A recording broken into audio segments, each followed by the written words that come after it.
ತಂದಿಕ್ಕಿ ತಮಾಷೆ ಮಾಡೋದಂದ್ರೆ ಇದೆ. ಹಿಂದೂ ಬಜೆಟ್ ಮುಸ್ಲಿಂ ಬಜೆಟ್ ಮಾಡಕ್ ಹೊರಟಿದ್ರು. ಯಾವತ್ತಾದ್ರೂ ಭಾರತೀಯ Janata party Hindu budget Muslim budget ಅಂತ ಹೇಳಿದ್ಯಾ? ದೇಶ ವಿಭಜನೆ ಮಾತಾಡೋದು ಯಾವತ್ತಾದ್ರೂ ಭಾರತೀಯ ಜನತಾ ಪಾರ್ಟಿ ಮಾಡಿದ್ಯಾ? ಯಾವತ್ತಿದ್ರು ದೇಶ ಮೊದಲು ಮತ್ತೆ ಮತ್ತೆ ಹೇಳ್ತೀವಿ ನಾವು. ನೋಡಿ, ನೀವು ಯಾವಾಗ ಹೇಳಿದ್ರು ಮಂಗಲಸೂತ್ರ ದಯವಿಟ್ಟು ತಪ್ಪು ತಿಳ್ಕೊಬೇಡಿ.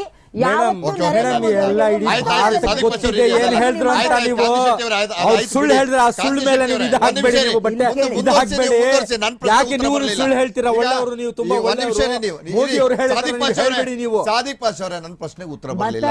ಜಾತಿ ಧರ್ಮ ಇಟ್ಕೊಂಡು ಜಾತಿಗಳನ್ನು ಒಡೆಯುವುದು, ಧರ್ಮಗಳನ್ನು ಒಡೆದಾಳುವ ನೀತಿ, ವಿಭಜನೆ ನೀತಿ ಯಾವತ್ತಿದ್ರು ಕಾಂಗ್ರೆಸ್. ಯಾವತ್ತು ಕರ್ನಾಟಕ ಯಾವತ್ತಿದ್ರು ಕಾನೂನು ಸುವ್ಯವಸ್ಥೆಗೆ ಹೆಸರುವಾಸಿ ಆಗಿತ್ತು. ಈಗ ಏನ್ ನೋಡ್ತಾ ಇದ್ದೀರಾ? ಹೆಣ್ಮಕ್ಳು ಮೊನ್ನೆ ನೀವು ಬೇರೆ ಮಾತಾಡ್ಬೇಡಿ. ಪಕ್ಷ ಸೈಡಲ್ಲಿ ಇಟ್ಬಿಡಿ ಸಾದಿಕ್ ಪಾಷಾ ಅವರೇ, ಧರ್ಮ ಸೈಡಲ್ಲಿ ಇಟ್ಬಿಡಿ. ಮೊನ್ನೆ ಈಗ ನೇಹಾ ಹತ್ಯೆ ಆಯ್ತು.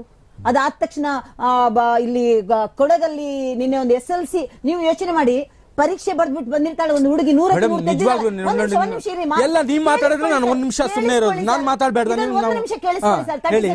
ಒಂದು ಹುಡುಗಿ SLC ಬರೆದ್ಬಿಟ್ಟು ಬಂದು ಸಂಭ್ರಮಾಚರಣೆ ಮಾಡ್ತಾಳೆ. ರುಂಡ ಬೇರೆ ಚಂಡ ಬೇರೆ ಇದಾಗ್ತಾ ಇದೆ, ಕಾಲ್ ಬೇರೆ. ಈ ಪರಿಸ್ಥಿತಿ 10 ಸೆಕೆಂಡ್ ಮುಗಿಸ್ತೀನಿ.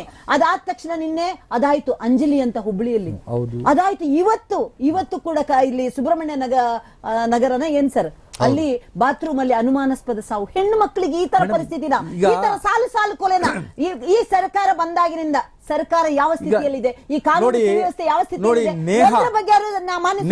ಬಗ್ಗೆ